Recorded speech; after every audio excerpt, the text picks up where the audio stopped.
That is when it was 30-28 was probably the best game we've played since I've been here in 2 years. I mean, you just can't keep turning. Then it reverted big time in the fourth quarter, which is really sad, really hard to see. Just kind of changed completely in the fourth quarter, which isn't it's not good. That can't happen. The wheels come off for the Idaho Vandals in the fourth quarter against Arkansas State. But against one of the best teams Idaho has played to date, it was clear that the Vandals are moving in the right direction. Inside the Vandals, next.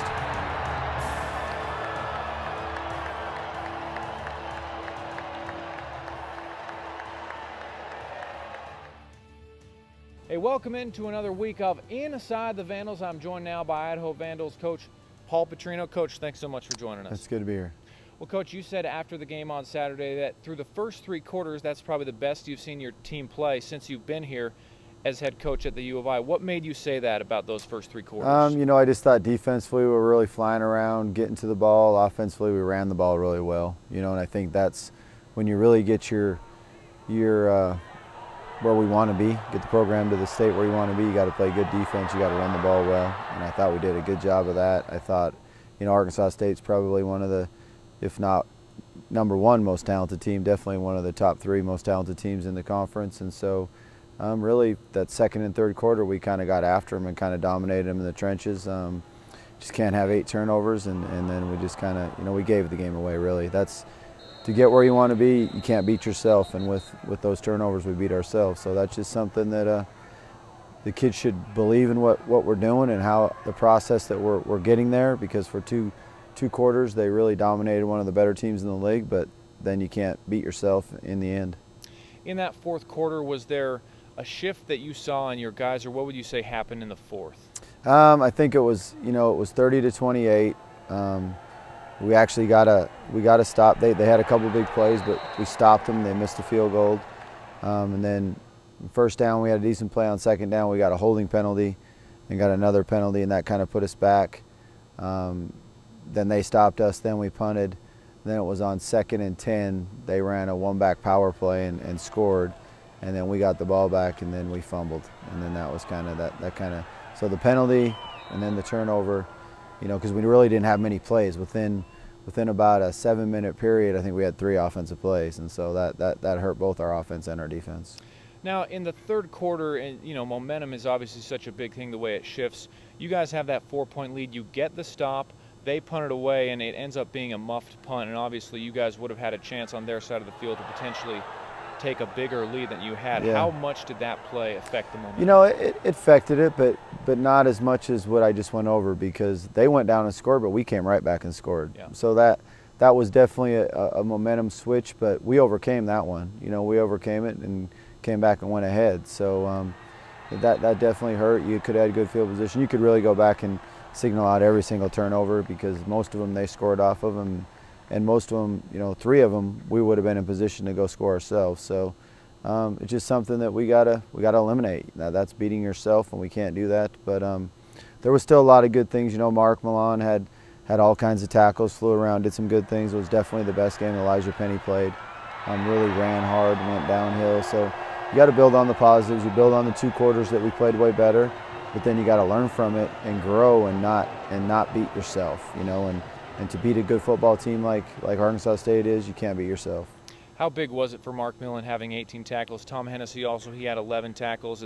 It probably signals the play your defense is continuing to build. Yeah, it was really good to see, Mark come out and be. Mark's biggest thing is being disciplined and making sure he's doing his job, not trying to do everybody's job, and understand it's a process and do it one play at a time. And I think he's really worked hard on that mentally and done a better job the last 2 weeks. It's great to see Tom do that. He's one of the hardest workers on our team, and he's made himself into a great player this year, and so that was really good to see. How do you rate the play of your defense? Are you guys, I'm sure you wouldn't say you guys are there yet, but for a couple of quarters it did seem that you guys had their number on the defense. Yeah, they've really improved, and we still got to tackle better in space. If we tackle better in space, we probably don't give up 2 more touchdowns, and that's something that we still need to improve on. But yeah, I think they're continuing to improve. They'll be tested this week. A big physical team that's just going to run the ball right at them. But yeah, it's good to see how much they've improved.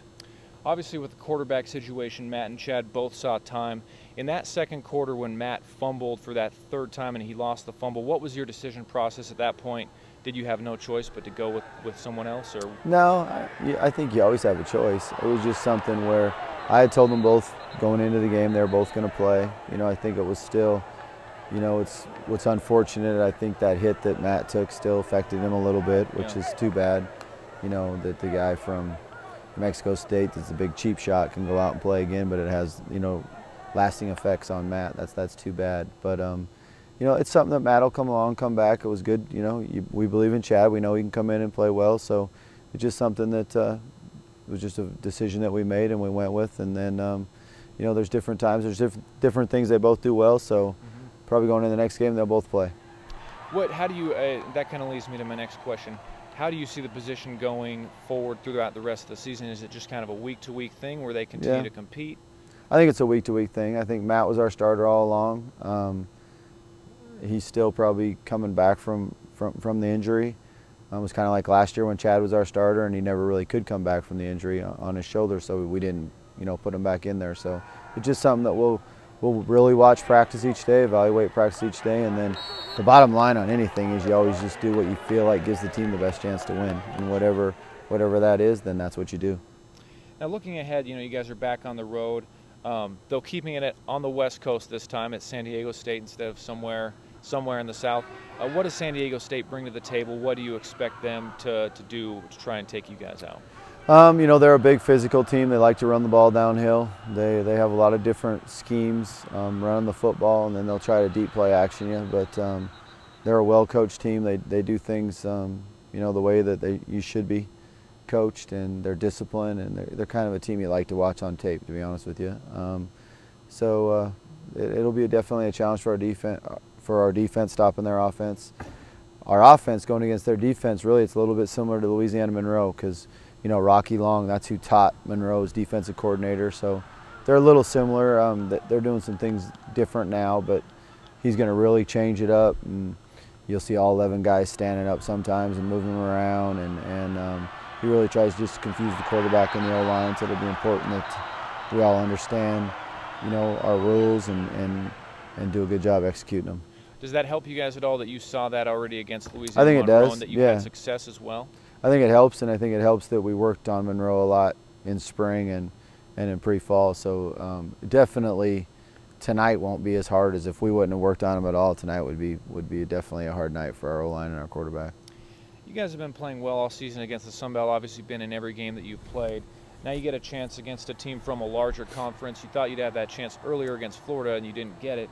Is that a talking point at all for you and your staff? Let's go in and show something. I don't really know if I consider that a larger conference than the Sun Belt. That's true. Personally, Utah State won the Sun Belt last year, and we just went toe-to-toe with Arkansas State, and they beat Utah State. So, I think really football-wise, it's very comparable. So I would say, San Diego State's about same talent level as the team we just played, as Arkansas State, to be honest with you.